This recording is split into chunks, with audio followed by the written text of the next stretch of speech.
Hello everybody, welcome back to our Bible study. Today we are talking about Ruth chapter 3. We're already halfway through the book of Ruth. It's only 4 chapters. It seems strange after we did, Genesis, which has 50, Exodus, which has 40, Numbers, and, Deuteronomy up there in the 30s. But Ruth only has 4 chapters. So we are halfway there, and today will be 3/4 of the way there when we finish this study.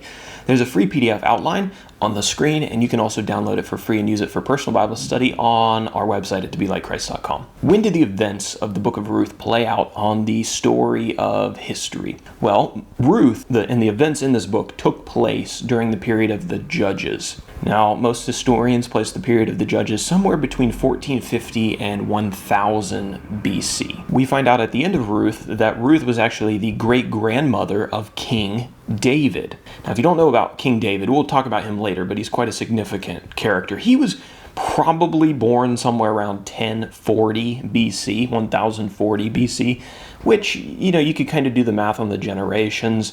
Ruth's story probably took place somewhere around 1100 BC.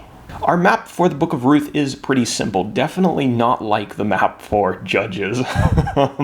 But Ruth and Naomi, her mother-in-law, moved from the country of Moab to Bethlehem in the first chapter, and basically the rest of the book takes place in and around Bethlehem. In terms of our characters, they're going to be the same as the last 2 chapters. We have Naomi. She was an Israelite woman who was a widow. Her husband had died in the land of Moab. She was the mother-in-law to Ruth.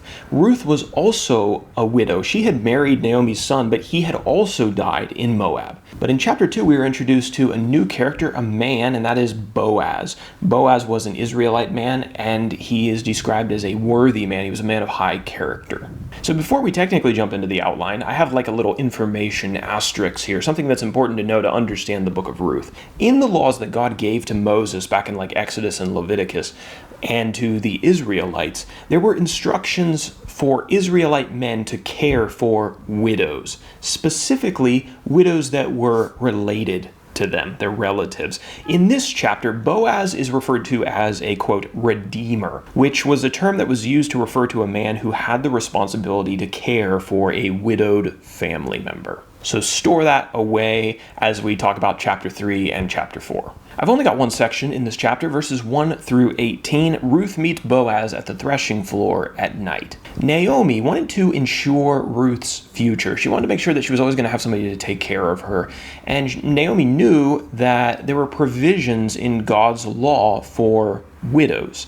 She advised Ruth to appeal to Boaz for marriage. She told Ruth to anoint herself, probably with some good-smelling oil, to put on her cloak, and then to go down to the threshing floor where she knew Boaz was going to be spending the night. Ruth did as her mother-in-law instructed her. She went down to the threshing floor secretly, and then after Boaz had fallen asleep, she came and, quote, uncovered his feet and laid down close to him.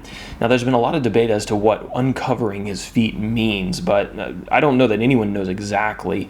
Seems like it was some custom in Israel, though, that Boaz and Ruth understood the meaning of it. It communicated something, but exactly what it communicated is not exactly clear to me. Maybe somebody out there has found it out, but I've never found like a really good answer. At midnight, Boaz awoke and found Ruth there close to him, and he was shocked to see her there, as you might expect. Ruth said to him, quote, I am Ruth, your servant. Spread your wings over your servant, for you are a redeemer. And Boaz understood what this meant. He knew that Ruth was appealing to the laws of Israel, the laws of God, and he knew what she was proposing. She was proposing that they get married and that he be her provider. Now, Boaz was quick to accept the responsibility that God had laid upon him in his law, but there was one thing standing in his way. Boaz knew of another Israelite man who was actually a closer relative to Naomi than he was.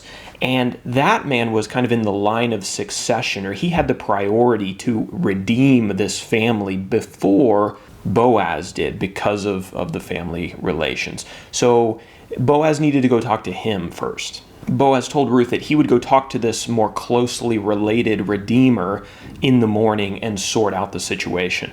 Before Ruth left the threshing floor, Boaz gave her 6 measures of barley, and she took that home to Naomi, and then she went back to Naomi and reported everything that Boaz had said. Our application is pretty simple, but I think we definitely need to drive these principles home in our culture, especially for men. Boaz was an honorable man, and he's a role model to modern men. He acknowledged his God-given responsibilities, and he did that without hesitation and without excuse. He didn't try to weasel his way out of it somehow. It's also admirable that he fulfilled his promises very quickly, which we will find out in Ruth chapter 4. He did not delay in resolving this problem for Ruth. And then finally, he accepted his role as a provider for those who are under his care. So all of these qualities really are things that we as men should look at and we should try to mimic.